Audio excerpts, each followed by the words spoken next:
Hello everyone, myself Amish Maknojia and you are watching ideal कंसल्टेक्स।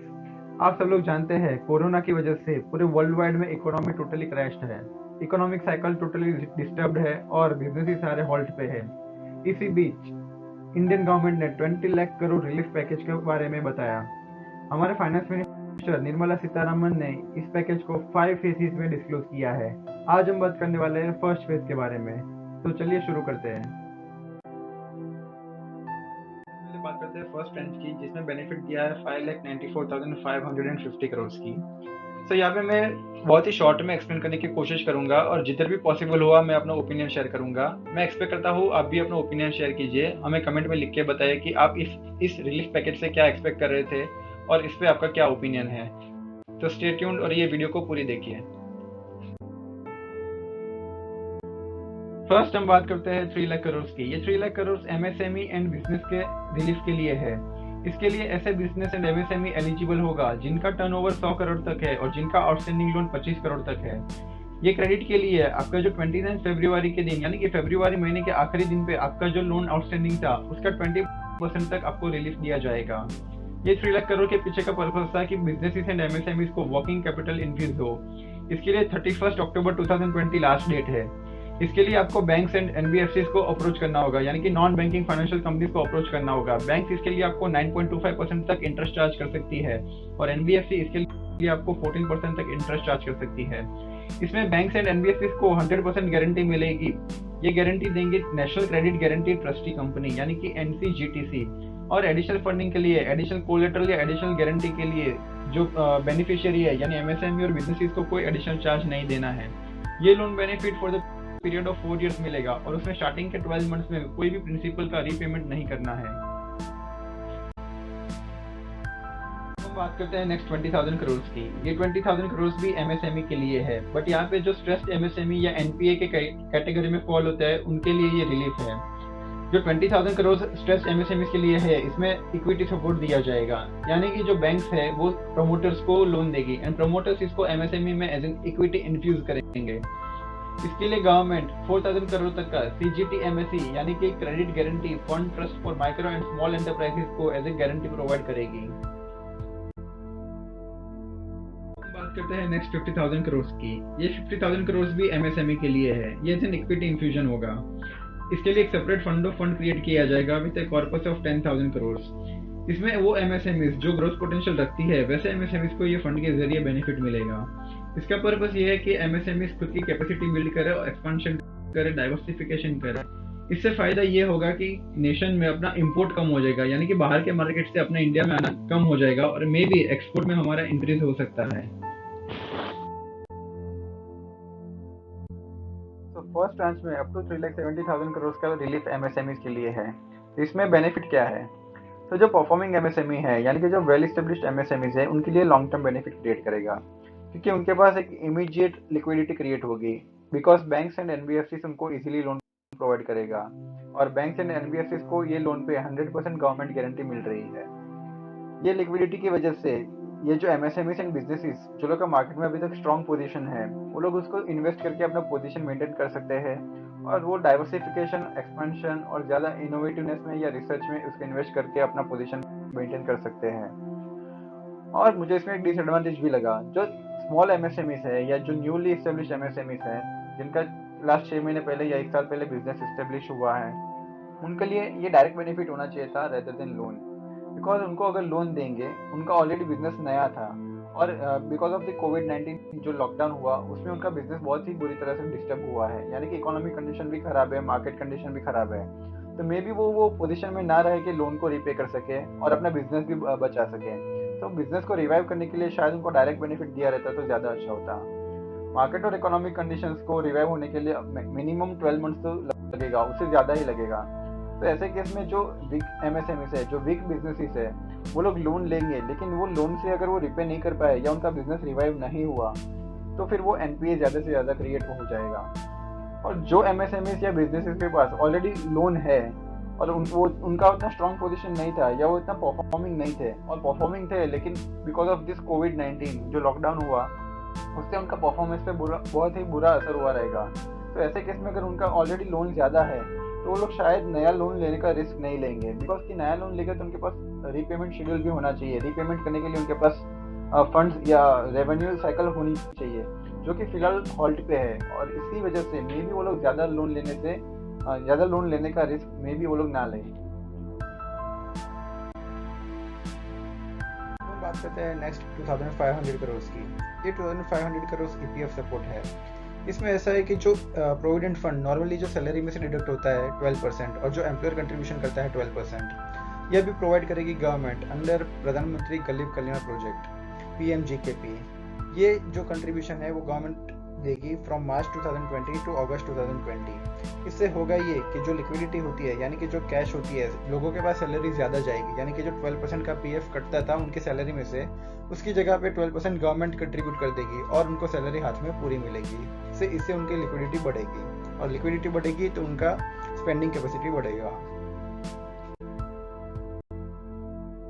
2500 crore का contribution है।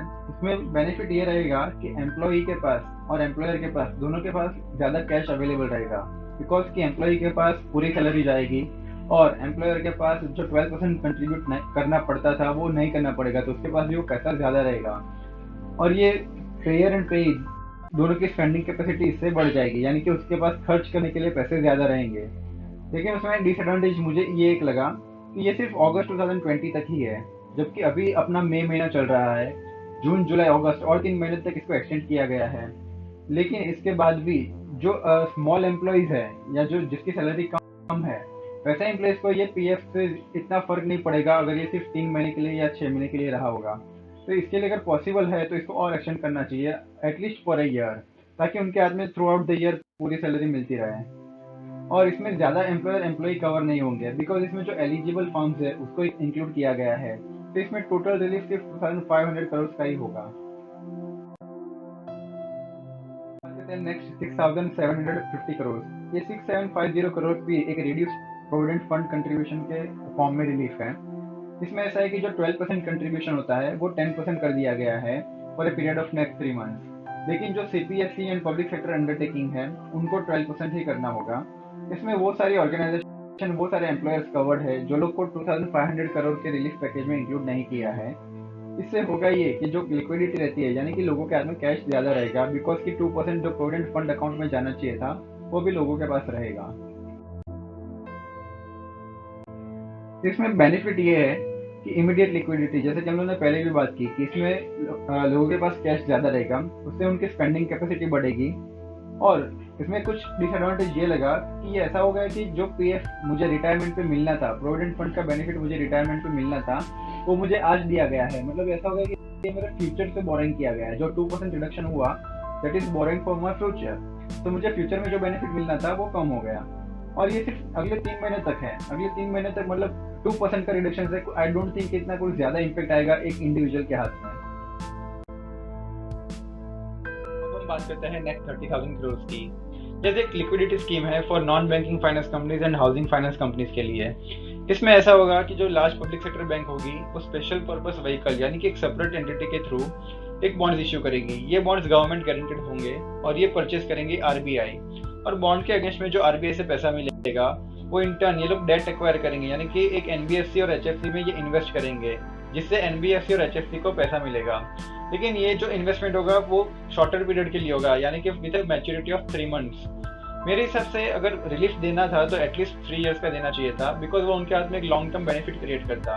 ये 3 महीने के लिए अगर शॉर्टर पीरियड के लिए उनको रिलीफ दिया गया है तो इसमें ये होगा, बिकॉज कि अभी मार्केट टोटली डिस्टर्ब्ड है, इकोनॉमिक क्रैश है, तो इससे ये होगा कि उनको रिवाइव होने के लिए कम से कम 1 साल का टाइम तो लगेगा ही। तो अगर 3 इयर्स का पैकेज प्रोवाइड किया रहता तो अप टू 3 इयर्स ये लोग अपना फ्यूचर प्लान भी कर सकते थे और उनका फ्यूचर इकोनॉमिक बेनिफिट भी होता था। आपका इसके बारे में क्या ओपिनियन है? क्या 3 मंथ्स इनफ है? NBFC और HFC को जो लोन या लिक्विडिटी प्रोवाइड की है, क्या वो 3 मंथ्स के लिए इनफ है? अब हम बात करते हैं नेक्स्ट 45,000 करोड़ की। ये NBFCs, म्यूचुअल फंड कंपनीज और हाउसिंग फाइनेंस कंपनीज के लिए एक रिलीफ है। PCGA स्कीम जो कि दिसंबर 2019 में इंट्रोड्यूस किया था, ये उसका एक्सटेंशन है। इसमें जो पब्लिक सेक्टर बैंक्स इन्वेस्ट करेगी NBFCs में या हाउसिंग फाइनेंस कंपनीज में या म्यूचुअल फंड इन्वेस्टमेंट कंपनीज में, उसका जो फर्स्ट 20% लॉस होगा वो गवर्नमेंट गारंटेड होगी, वो गवर्नमेंट बेयर करेगी। जो पब्लिक सेक्टर बैंक इन्वेस्ट करेगी वो AA पेपर होगा या तो अनरेटेड पेपर होगा। ये पेपर यानी कि हाई क्वालिटी क्रेडिट सिस्टम, आप क्रेडिट्स के बारे में ये इमेज में ज़्यादा डिटेल में देख सकते हैं। ये विंडो जो पहले जून तक था उसको 31 मार्च 2021 तक एक्सटेंड किया गया है। इसमें जो इन्वेस्टमेंट होगा यानी कि पब्लिक सेक्टर बैंक जो इसमें इन्वेस्ट करेगी एनबीएफसीज में, हाउसिंग फाइनेंस कंपनीज में या एमएफआईएस में, वो for a minimum period of 1 year होगा। तो इससे क्या होगा कि वो जो सिक्योरिटीज परचेज करेगी एनबीएफसी के अंदर, तो उससे एनबीएफसी हाउसिंग फाइनेंस कंपनीज के लिए एक शॉर्ट टर्म लिक्विडिटी क्रिएट होगी for a period of 1 year. उनके पास लैंडिंग कैपेसिटी बढ़ जाएगी। तो ये लिक्विडिटी क्रिएट करने के लिए ये एक रिलीफ पैकेज ये स्कीम के अंदर कवर किया गया है। अब हम बात करते हैं नेक्स्ट 90,000 करोड़ की। ये 90,000 करोड़ एक लिक्विडिटी इंजेक्शन होगा पावर डिस्ट्रीब्यूशन कंपनीज के लिए। इसमें ऐसा नॉर्मल सिनेरियो में ऐसा होता है कि जो पावर जनरेटिंग कंपनीज होती है वो पावर डिस्ट्रीब्यूशन कंपनीज को इलेक्ट्रिसिटी प्रोवाइड करती है और वो अल्टीमेटली एंड कंज्यूमर्स तक पहुंचाती है। तो इसके लिए पावर जनरेटिंग कंपनीज को पैसा देना पड़ता है। तो जो डिस्ट्रीब्यूशन कंपनीज है उन पे करंटली 94,000 करोड़ की लायबिलिटी है, उनको पे करना है जनरेटिंग कंपनीज को। तो इसके लिए उनको लोन दिया जाएगा और उसके लिए स्टेट गारंटेड होगा और उनका जो रिसीवर्स रहता है यानी कि जो कस्टमर से पैसा आना होता है वो और स्टेट गवर्नमेंट ये दोनों की गारंटी पे ये लोन दिया जाएगा। इसके लिए लोन प्रोवाइड करेगा power finance corporation and REC यानी कि रूरल इलेक्ट्रिफिकेशन कॉर्पोरेशन, और ये लोन दिया जाएगा 90,000 करोड़ का, वो भी 2 इक्वल इंस्टॉलमेंट्स में। और ये लोन को यूज करके वो लोग पे कर सकते हैं पावर जनरेटिंग कंपनीज को जो पावर जनरेशन में इन्वॉल्व है। नेक्स्ट 50,000 करोड़ की, ये 50,000 करोड़ ऐसे टीडीएस और टीसीएस के रेट की रिडक्शन के फॉर्म में ये रिलीफ दिया गया है। इसमें ऐसा है कि जो आपका टीडीएस या टीसीएस डिडक्ट होता था या कलेक्ट होता था उसमें 25% रिडक्शन किया है। यानी कि अगर आपका 10% टीडीएस कट होता था तो उसकी जगह पे 7.5% टीडीएस डिडक्ट होगा। जिससे क्या होगा कि आपके हाथ में यानी कि जो पेई है उसके हाथ में ज़्यादा कैश जाएगा, उसके पास ज़्यादा लिक्विडिटी रहेगी। इसमें लेकिन जो सैलरी पे टीडीएस डिडक्ट होता था वो इंक्लूडेड नहीं है, यानी कि जो सैलरी पे टीडीएस कटता था वो पूरा ही कटेगा। और ये जो टिल 31 मार्च 2021 यानी कि ये फाइनेंशियल ईयर एंड तक ये रूल एप्लीकेबल होगा। उसके बाद नॉर्मल रेट से टीडीएस एप्लीकेबल हो जाएगा। ये 50,000 करोड़ का जो टीडीएस में रिडक्शन की वजह से ये जो रिलीफ मिली है उससे फायदा ये होगा कि इमीडिएट लिक्विडिटी मिलेगी, यानी कि पेई के पास पैसे ज़्यादा रहेंगे, स्पेंडिंग कैपेसिटी ज़्यादा रहेगी। लेकिन इसमें डिसएडवांटेज ये है कि ये सबके लिए एप्लीकेबल नहीं होगा बिकॉज कि बिजनेसेस अभी काम नहीं कर रहे हैं। तो जो कॉन्ट्रैक्टर्स या प्रोफेशनल्स होते हैं उनके शायद इतनी इनकम ना हो, तो ड्यूरिंग द ईयर उनका जो टीडीएस कट होना था मे बी वो कम होगा या उससे उनको इतना इम्पैक्ट नहीं गिरेगा। एज एन इंडिविजुअल ये टीडीएस का उन पर इतना इम्पैक्ट नहीं गिरेगा। और जो टैक्स लायबिलिटी है अल्टीमेटली आपको वो तो पूरा पे ही करना है, यानी कि ये रिलीफ जो है वो 9 मंथ्स के लिए है। अगर आपका टीडीएस अभी कम कट होता है तो आफ्टर मार्च जब टैक्स फाइल करेंगे तो टैक्स तो आपको पूरा ही भरना है। तो this is not an actually relief, ये सिर्फ 6-7 महीने के लिए आपके पास थोड़ा पैसा ज्यादा रहेगा, क्योंकि वो लोग के पास जिसका टीडीएस या टीसीएस डिडक्ट या कलेक्ट होना था। तो इससे ज्यादा मेजर पॉपुलेशन पे कुछ एज एन इंडिविजुअल ज्यादा इम्पैक्ट नहीं आएगा। 20 लाख करोड़ का जो पैकेज है उसका फर्स्ट फेज को मैंने ब्रीफ में ब्रेक डाउन करने के और ब्रीफ में एक्सप्लेन करने के लिए कोशिश की है, और इसमें जहाँ भी पॉसिबल था मैंने अपना ओपिनियन भी शेयर किया है। आपका ओपिनियन क्या है इस रिलीफ पैकेज को लेके, आप अपना ओपिनियन शेयर कर सकते हैं कमेंट बॉक्स में। ये वीडियो को एंड तक देखने के लिए थैंक यू। आप हमारे चैनल को सब्सक्राइब करिए और बेल आइकन प्रेस कीजिए। और कोई क्वेरी रहे तो आप हमें पूछ सकते हैं #AskIdealConsultants। Thank you for watching.